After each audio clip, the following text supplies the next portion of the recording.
Nail. It's Nell, not nail. I mean, it is, but Let's not. okay, that's fair. Dornelly.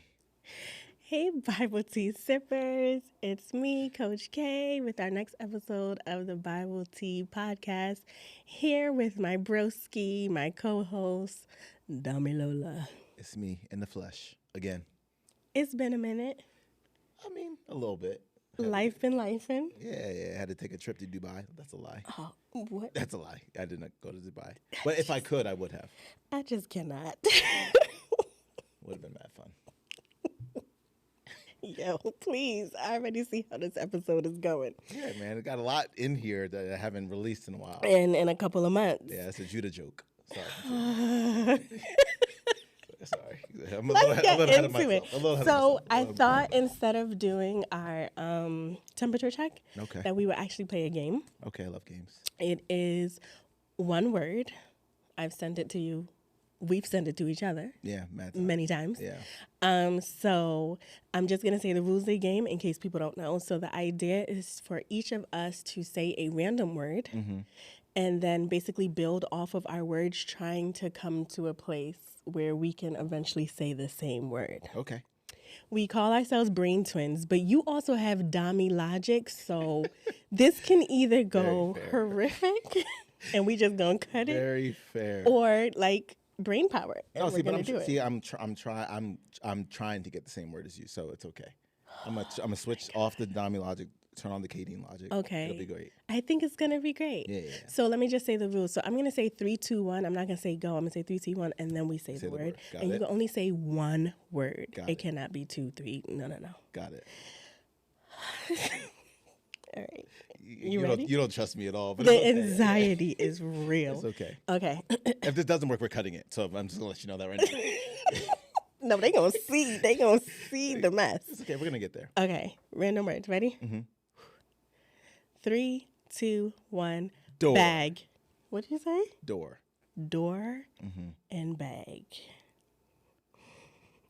I'm already scared. Yeah. Okay. One word. Okay. Cool. Okay. I got my word. Okay. Door and bag. Ready? 3, 2, 1. Store.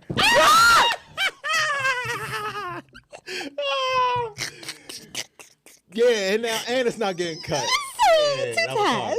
That was hard. Okay.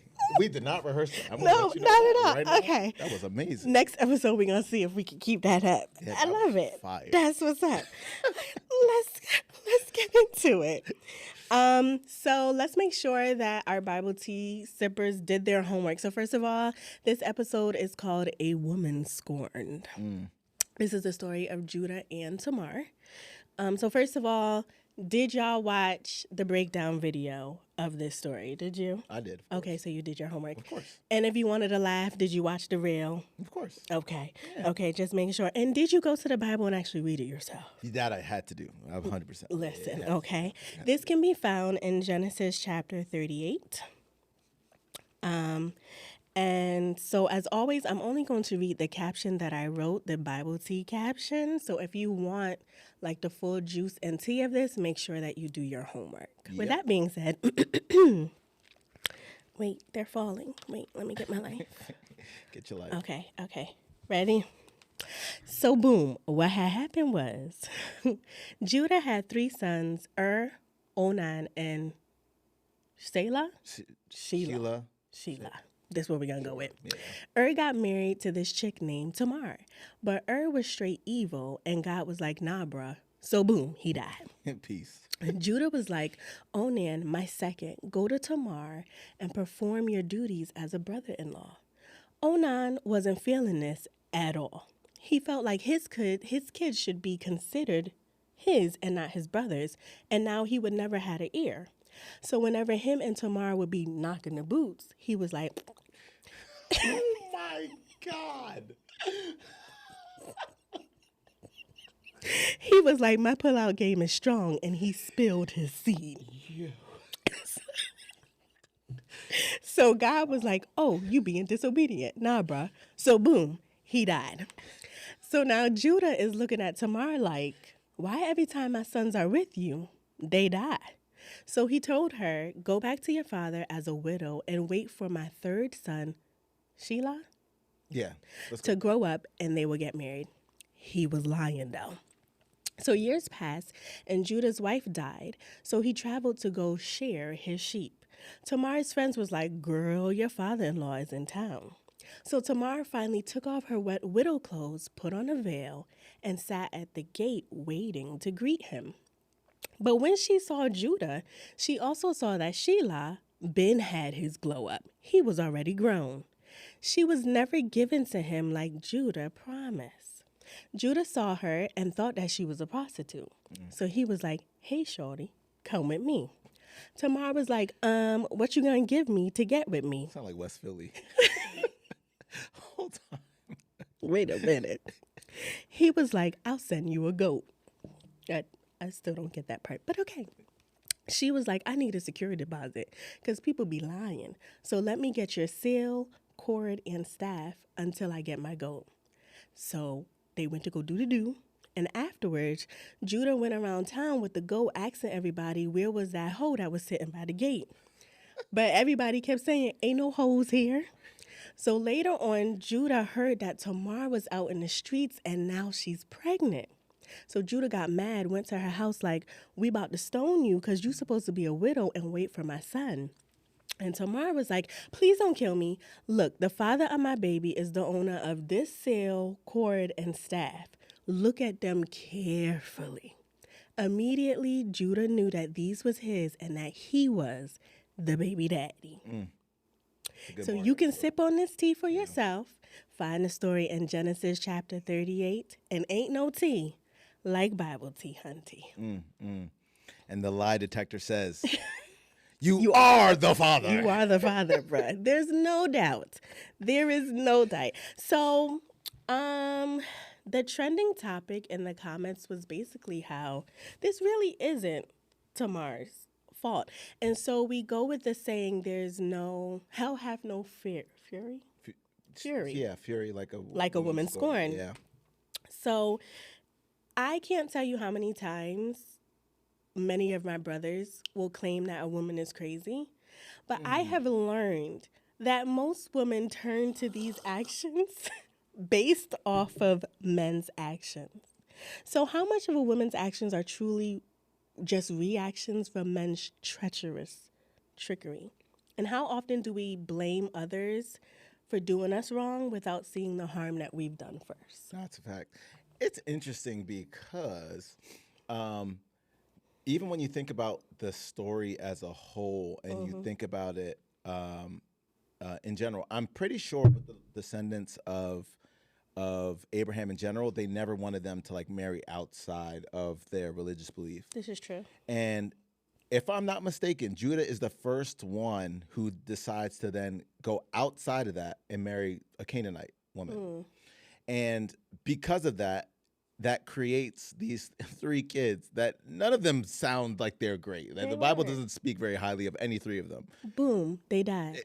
And God literally was like, "Yeah, you are not working." Right. But it's funny because Judah was so quick to say everything that Tamar had done incorrectly. Right. When in theory, let's rewind it. He was quick to try and save his last son, thinking that Tamar was the problem, when the Bible is very clear that it was his sons that were the problem. Yes. So the accountability there says, I'm not going to blame the woman. I'm going to blame myself for raising these kids and how I raised them. That's how it would have been. Right? That would be the wise way to look at it. But clearly Judah was so high and mighty or proud of himself or whatever that he was, it's almost like that kid, and you used to be a teacher, so I know you've come across this, where you've written to this house a billion times saying, this kid don't pay attention, this kid talks too much in class, da-da-da. Now you failed the kid. The kid's parents come to parent-teacher conferences. Why are you feeling Yeah. What's going on here? My kid is a perfect angel. Ma'am, sir, this is the spawn of the devil. I don't know what they do at home. This kid is terrible. Listen, it's real. Now you can't. So I say all that to say I feel like there's a large part of a large miss on Judah's part as far as accountability, and it really isn't until the end when he gets caught up in his mess that he's like, oh yeah, she's actually more righteous than I've been this entire time. It's exactly true, because okay, from like a parent point of view, it's kind of like, yo, like I don't want to lose one of my other children. Right. But it is the whole, because we always try to connect this back to culture, right? And society now. We have a pattern of blaming the victim all the time, villainizing the victim, but like protecting the predator. Yeah. We constantly do that. And I think Tory Lanez and Meg Thee Stallion, Diddy, Cassie. Diddy, child. And the videos came out and showed that. Yeah, so even with that, even from biblical times, I kind of feel like, did anyone tell Judah that he was wrong? Like, literally, this is what you promised, and you didn't keep that. Right. And that happens in society now. There is a culture around very powerful society, men in society with high statuses who are completely protected by the people around them. Right. They're able to do whatever they want to women, and they are never held accountable until something blows up. Yep. So then when they villainize the victim, it's so much doubt in people's mind. Right. And it's the same thing that happened with Tamar. If we really like break this down, can we break it down? Like, when I learned that he had the opportunity to release her, like, okay, I'm going to release you from this tradition. You don't have to do this. I'm going to give you your freedom. Instead, he made her go home, be a widow, put on widow clothes, live with her father, basically be shunned from society. Right. And she couldn't make a way for herself. Right. Because in those times, that's not how it was. Right. And it's this manipulative power over her, maybe even as punishment for what she did to his kids. Right. Yeah. What he perceived to have done. Yeah. And then completely destroyed her character when they find out that she's pregnant. Like, they're ready to kill her. Yeah. When indeed it was all you. Yeah. And I even think, if I try and transpose this story from, the BC times to today, one of the things that I think we can learn from this is just that idea that, like, you're in, like, the moment that your son marries this woman, like, that's your daughter too. Right. And that's like a bit in, I think I oftentimes like will hear about stories where it's like, oh, the in-laws were taking this side or this. It's like, no, once it's that's a marriage, like that's your daughter, like that's your son too. And that's how they should be treated. Now, obviously there is, you have to kind of build up that relationship with them and everything like that. But in no circumstance should he have just sent her to her father's house and then just have her there, just wait. It almost was like he was keeping her there as like a last option. Like, all right, well, let's see how Sheila does in the streets. Right. If he's able to find something for himself, then he off the hook. If not, we have this, like almost like she's a piece of property, right? Like that's almost how they were like women were treated at that time. They didn't really have a name of their own, which is why her story is so powerful, because it's really her saying like, no, I'm not standing for this. Like I'm going to make things move because I understand, like I have faith that God is going to make it work.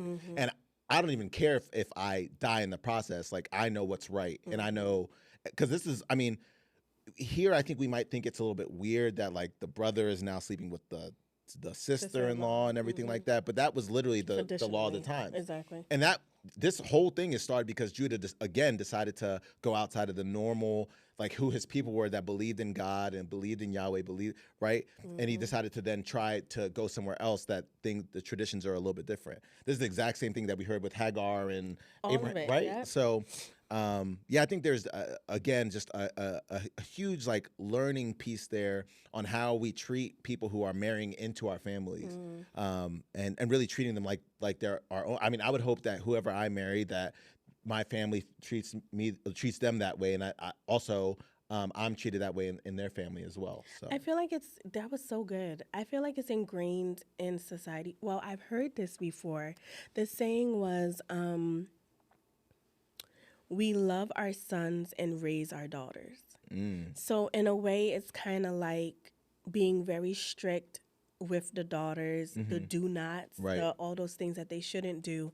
But the men get a pass. We love them. They can do no wrong. Right. And that constantly plays in society as well. When we should be protecting women, I think women are the most precious resource that we have on earth. There's this, I don't know, I can say African proverb. It doesn't mean that it is one, but African, Chinese, it's all the same. It's fine. Is it though? But wait till we hear what you say, and then we'll go. okay. From there. Yeah. So the saying goes something like, if you teach a man, I don't know, you save a family. But if you teach a woman, you save a nation, or something like that. So basically, it kind of that's Africans. I'm claiming that one. That's fire. That is fire. So it's basically saying that women are this precious resource. Whatever you give to us, we will multiply. Whatever we have, we make better. Talk. But for some reason in society, we don't do that. Right. Women are not protected in society. Yeah. And I think that there's so many, I think that kind of like makes me sad when I'm reading through the comments too, because it's so much perception of women are portrayed so bad in the Bible. But if you really read the Bible, they're really not though. Like God continually shows how he loves them. He continually shows how he used them. Right. There are so many she-wolves in the Bible. Absolutely. At a time when being a woman was not a thing to clap at, right? Like it wasn't applause worthy. So the fact that it's so specific and it names women specific, like that, even just using the names in and of itself shows you how important it was that God wanted those people to be included. So no. What do you think about society protecting men though? We got the whole no diddy. I mean, if I hear no diddy one more time in my classroom, it has literally taken over. Yeah. It multiplied over like a day. Like one video. It's like, we're not even saying pause no more. We say no diddy. No diddy, right. Like, what? Yeah, it's everywhere. But even in situations like that, how do you feel about that as a man? Yeah. Well, I mean, I think I agree. I definitely agree with you that the world is set up, even beyond just men, the world is set up in a way that the people in power try to stay in power, whether that's the white man, whether or not that's the rich people. Like it's just the way, because unfortunately that's the way that history is told. Yes. And that's the way the laws are made. So the laws will always be made in a way that benefits them. Even if they have it in their mind that like, oh, I want to help those who are less they'll still find a way to gyp them at the end.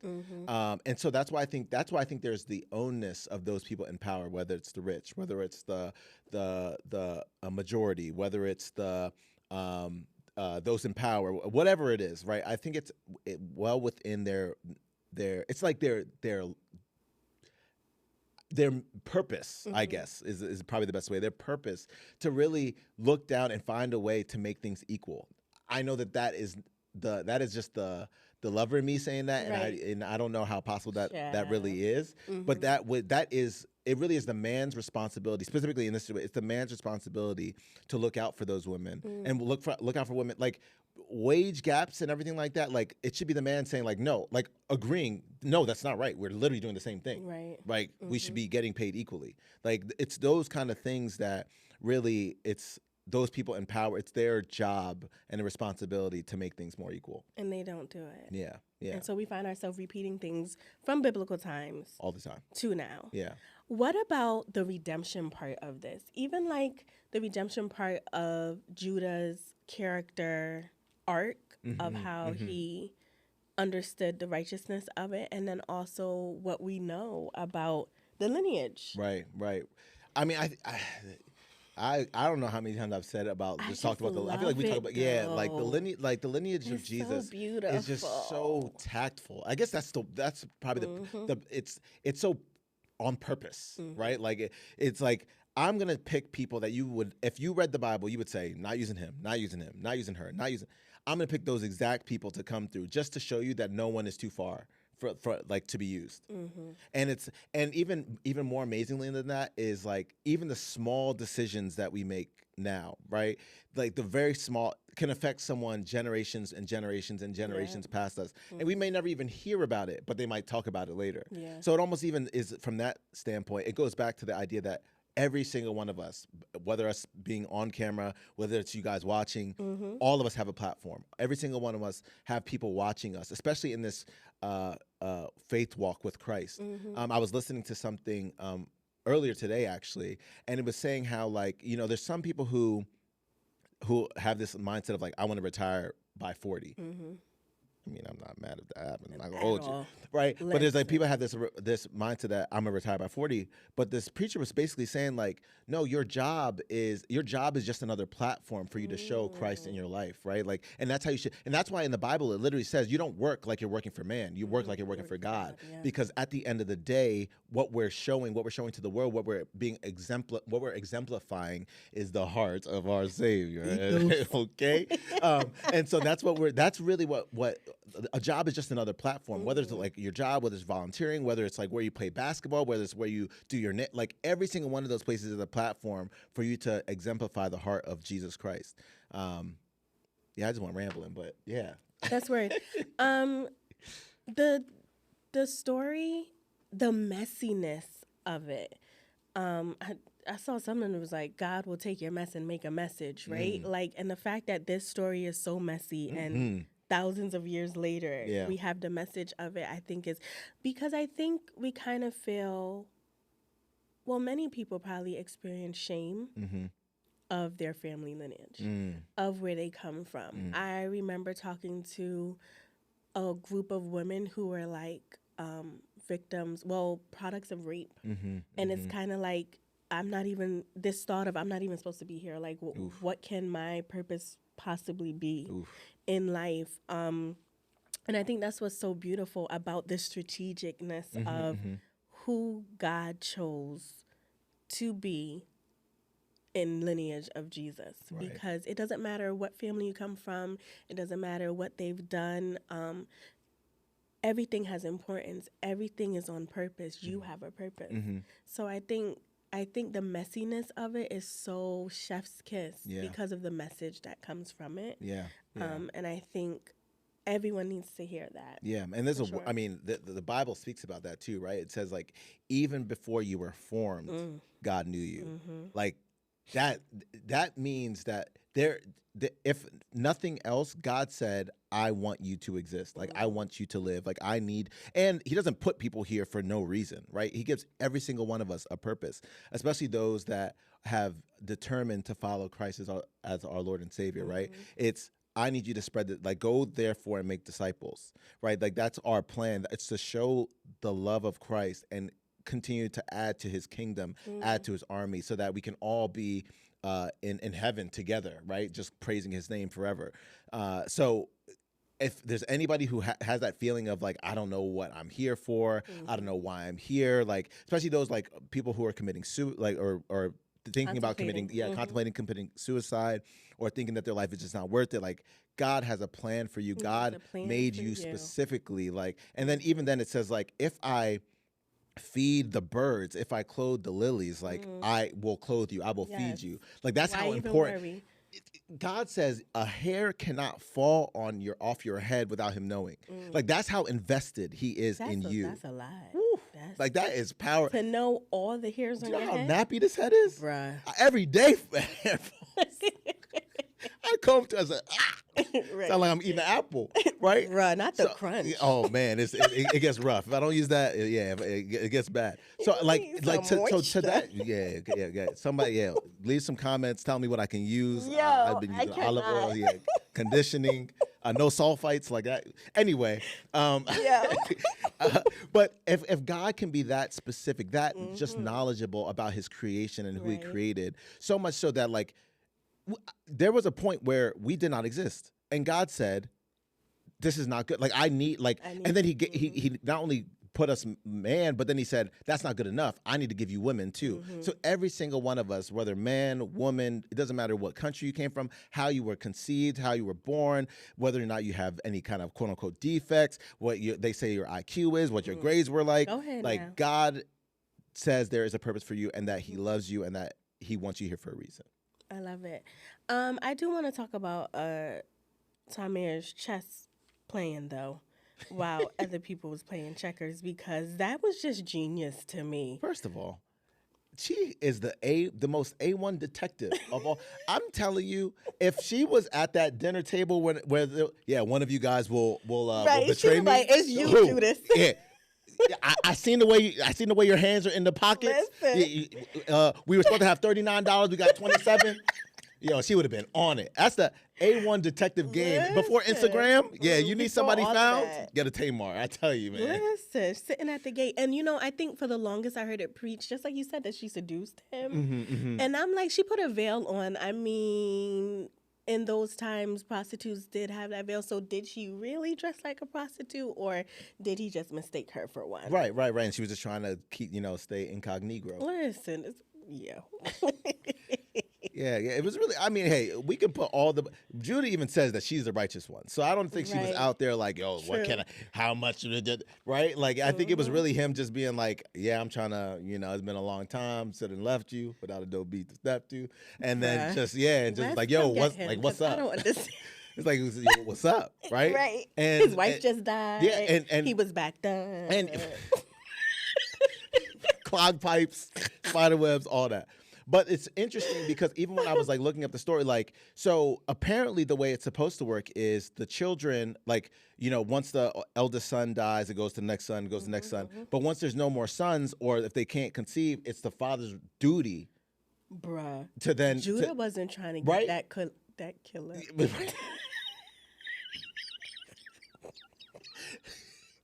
Yeah, he wanted no parts, man. He really wanted no parts. Gonna be the death of me. Exactly, right? Yeah, the killer. Well, I just can't even say that. We're just gonna leave it. Yeah, we're gonna leave it right there. We are in the church, the Lord's building. But yeah, like it's interesting that like Tamar was really just trying to force him to fulfill his duty. Like that's all it was, and that's why it's interesting because they say that him having to give her the whatever items that he had was because he was actually supposed to pay her in being a prostitute, but he clearly didn't plan on, I guess, taking a prostitute because he didn't have the money. So instead, he was like, you know what, take these things, I'll bring you a goat later, because he just didn't have the money to pay for one. So that's probably how that whole thing went about. But it doesn't, to me, it doesn't, when I read it, it didn't say that she seduced him into anything. She was just there. And I mean, it was even clear. It wasn't even that she was hanging out where places where prostitutes were present. Because later they were like, yo, where's the prostitute who was here? Yo, ain't no prostitutes here. Yeah, you just assumed. Right. Right. And so I think that's, again, just like God's divine plan. And like, this is how I'm going to make this work for my glory, even still. Yeah, because he that dude. It was a good plan, though. Yeah, because even to the point of, we're about to put you to death. You out here in these streets pregnant. And she was like, no, I have these items. Like, the security of it. So this is what I'm saying. Like, so many times when women are pushed and we call them a woman scorned, and like so many things have been done to them, though, I feel like we always look at the women's actions, but not the men's actions behind it. And it's exactly how you said it. Whatever you will give a woman, she will multiply, right? So if you give her nonsense, she'll show you some nonsense, okay? But the thing is, give her rain, she's going to give you a hurricane. Hurricane, okay? And so it's just, again, it's like, I think that's, as a man, that's where I have to, and anybody watching, like, we have to really take accountability in our actions and how we deal with women. Because at the end of the day, people are going to people. I would say that at my job all the time. People are going to people, but how did we get here? And anything that we can learn from those preamble parts of the story, that's how we should learn how to grow, and better learn how to exemplify Christ in that situation. And can I just say, of course, as women too, but as men, since you said as a man, we need to do better, we need to do this. The people that you have around you, because I mean, the Bible clearly says seek wise counsel. Talk. And it also says, I'm going to mess up this scripture. It's okay. It's like bad company messes up your character or something like that. The Katie version. Yeah, okay. Version. Yeah. So, in so many parts of society, we do have people surrounding us, but they aren't holding us accountable. Instead, they are yes men. They are playing into your pettiness, playing into the cheating, playing into not staying to your word. So I really do think it's important for men and for women to surround yourself with godly wisdom with people that will hold you accountable, tell you when your breath stink, tell you when you're doing wrong, and hold you to it. Yeah, 100%. And I think that, again, just goes back to community, right? And who you're building community with and who is in your community. Because even then, like, sometimes, you know, and I feel like I used to even be like this, where it's like, oh, well, I know I'm good. So even if I'm hanging around them, it won't affect me. And then slowly you start to see yourself kind of drift in patterns that you, like, you almost don't, like, recognize yourself or don't recognize, like, who, like, how you're acting in that moment. It's like, well, I never used those words, or I never used to do blah, blah, blah, right? Oh, we take on. Exactly. It's just like, I mean, you naturally just start, especially if you're just listening to stuff all the time, which again goes into like the music you're listening to, what you're watching, like all that stuff can slowly seep in. And so you have to actively find ways to combat those things. So that's actively surrounding yourself with people who can give you good Christ-like wisdom. Actively surrounding yourself with music that exemplifies God and that encourages you and doesn't have you in this space of like getting back with your ex, or, you know, Wednesday and Thursday and Saturday. Yeah, terrible song. Great song. Great song. Terrible message. Terrible message. Don't be that girl. So we always end on life lessons that we can take. I feel like we usually touch on it, but any life lessons that you take from this story?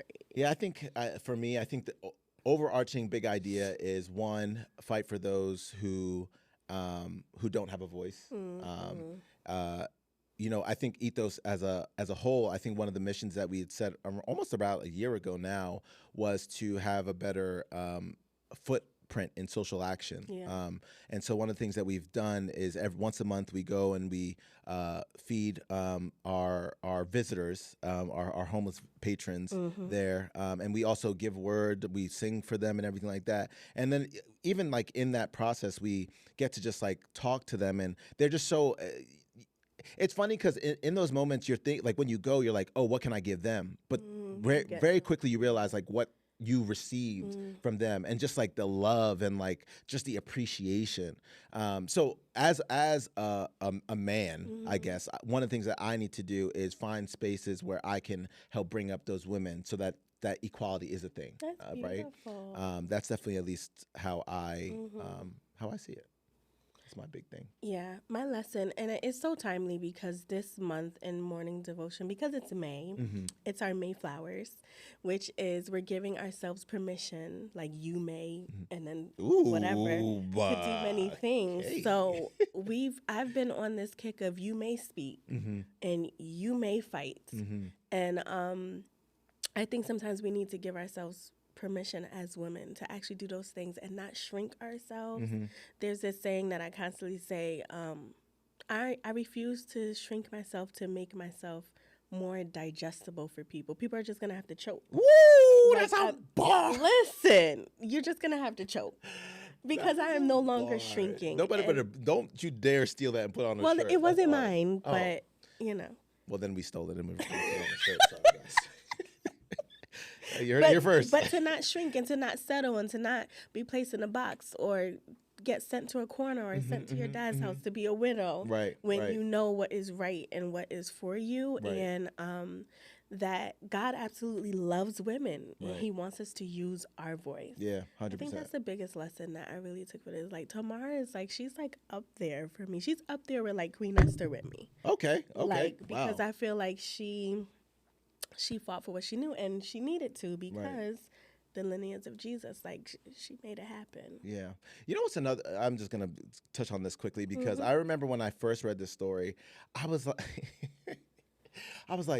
it's a sin to pull out? That's crazy, right? Yeah. But it wasn't until later I was like, oh, it's not only what he agreed to, he like agreed to marry her, but then literally was trying to have the cow with that, or trying to have the milk without buying the cow, essentially, right? He was trying to do the deed without actually getting her pregnant. Exactly. And so I thought that was a really interesting little tidbit within the story as a whole. The lesson for that for me is disobedience. Big facts. Because big facts. that's exactly why he died. Yep. Like, you got clear instructions. You need to keep this lineage going. Yeah. And you did not. So, boom, you died. Yeah. Like, that's that story. And yes, this is another good lesson of how scripture constantly gets construed to fit twisted. Yep.